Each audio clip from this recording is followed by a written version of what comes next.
oleh seseorang kepada hakim atau lain. Wes apik-apik malah cuk. Atau mendistorsi.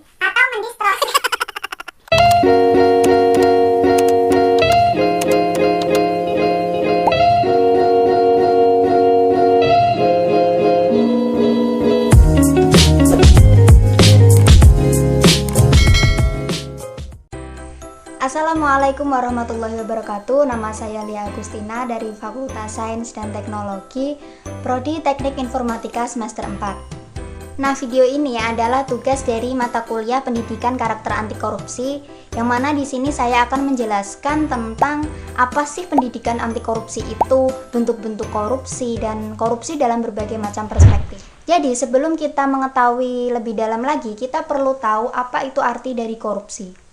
Korupsi sendiri dalam arti harfiah itu artinya kebusukan, kebejatan, keburukan, penyimpangan, dan ketidakjujuran. Jadi banyak arti dari korupsi itu.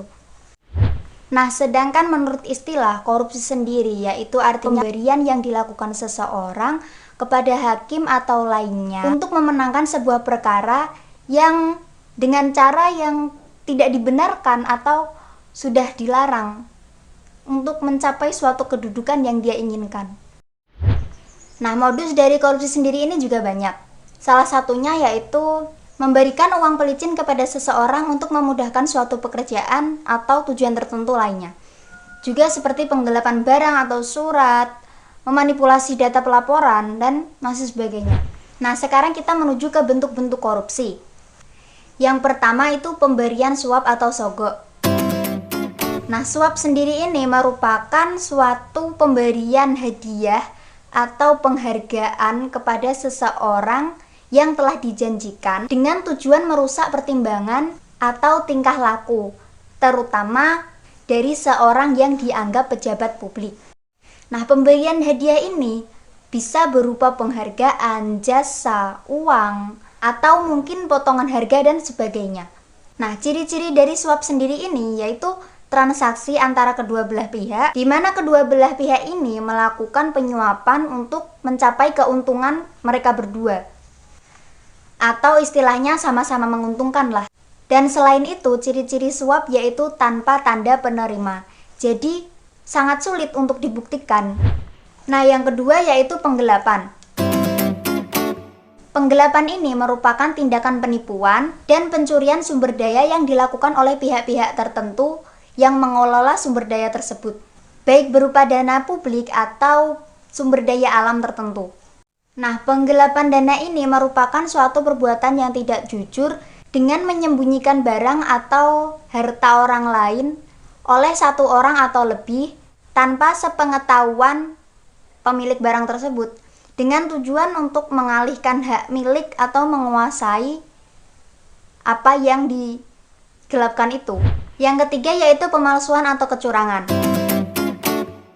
Nah, pemalsuan atau kecurangan ini merupakan suatu tindakan ekonomi yang melibatkan penipuan, termasuk di dalamnya proses manipulasi atau mendistorsi informasi dan fakta dengan tujuan mengambil keuntungan-keuntungan tertentu.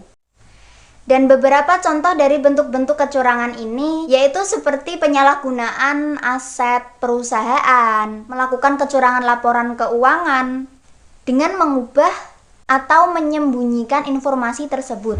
Yang keempat yaitu pemerasan.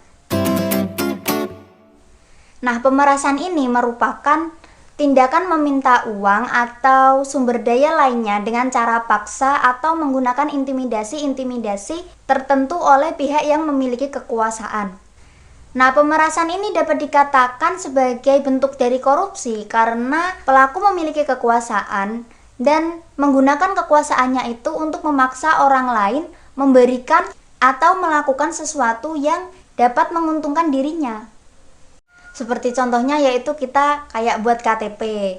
Kan pas kita datang ke pegawai, seringkali itu dimintain sejumlah uang dengan alasan sebagai administrasi pembuatan KTP lah. Saat kita nggak ngasih uangnya, itu pegawainya nggak akan buatin KTP, ya kayak gitulah. Dan kalau mau KTP-nya jadi, kita harus memenuhi permintaannya itu. Lanjut yang kelima yaitu pilih kasih. Nah, aplikasi di sini yaitu mekanisme penyalahgunaan kekuasaan yang berimplikasi pada tindakan privatisasi sumber daya. Seperti pelayanan yang berbeda dengan alasan keluarga, afiliasi partai politik, suku, agama, dan golongan yang bukan alasan objektif seperti kemampuan kualifikasi atau profesionalitas kerjanya. Nah, yang keenam yaitu hadiah atau gratifikasi.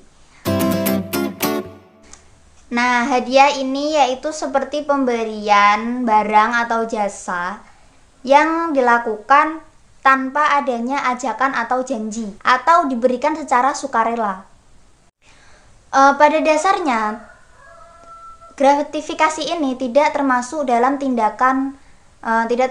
bentuk korupsi jika tindakan ini tidak menimbulkan kecurangan atau lebih bersifat terbuka dan tidak rahasia.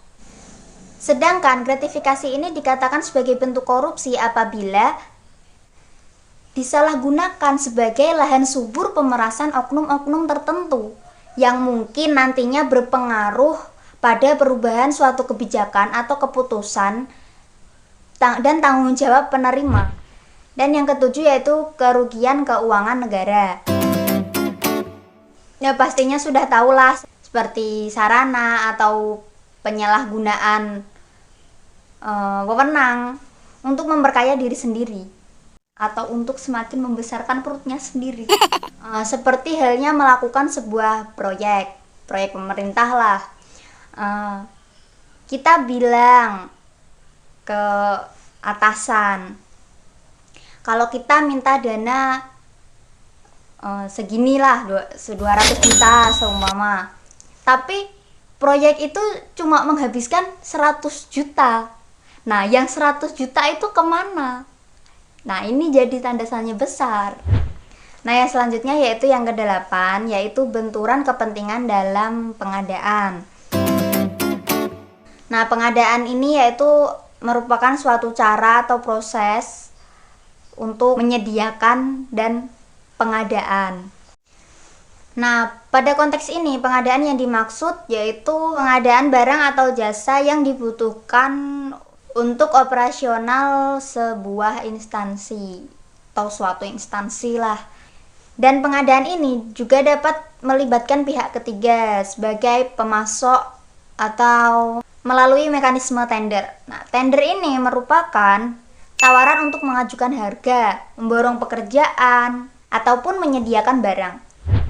Nah, yang terakhir yaitu yang ke-9, kontribusi atau sumbangan ilegal. Hal ini terjadi apabila partai politik atau pemerintah sedang berkuasa pada waktu itu menerima sejumlah dana sebagai kontribusi dari hasil yang dibebankan kepada kontrak-kontrak pemerintah. Nah, yang selanjutnya yaitu korupsi dalam berbagai macam perspektif. Yang pertama yaitu ada dari perspektif Pancasila. Dalam arti yang luas, korupsi ini adalah penyalahgunaan jabatan resmi untuk keuntungan pribadi, yaitu di mana tindakan ini tidak seperti yang ada dalam Pancasila. Karena tindakan ini secara tidak wajar dan tidak legal adalah untuk memperkaya dirinya sendiri tanpa mementingkan rakyat lainnya. Nah, yang kedua yaitu korupsi dalam bentuk perspektif hukum. Nah, udah jelas juga kan pada dasarnya di Undang-Undang Nomor 20 Tahun 2001 kan juga dijelaskan tentang tindakan pemberantasan anti korupsi.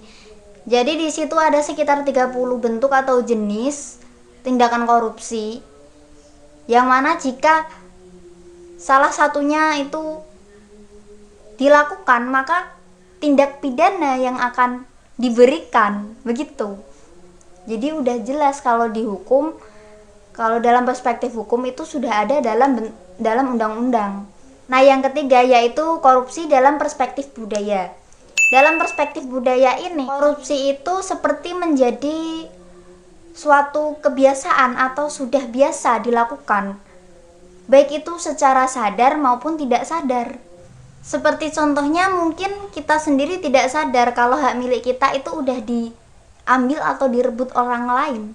Nah, yang terakhir yaitu korupsi dalam perspektif agama Islam. Nah, dalam agama Islam ini sendiri, korupsi atau suap menyuap itu sangat diharamkan oleh Rasulullah Shallallahu Alaihi Wasallam. Dan beliau pun mengutuk para pelaku atau penghubung dari suap menyuap itu. Dan mungkin cukup ini yang bisa saya sampaikan. Apabila ada kesalahan dari tutur kata tadi atau penjelasan yang kurang dipahami, saya mohon maaf yang sebesar-besarnya. Jangan lupa klik like, subscribe, dan share ke teman-teman kalian supaya video ini lebih bermanfaat lagi.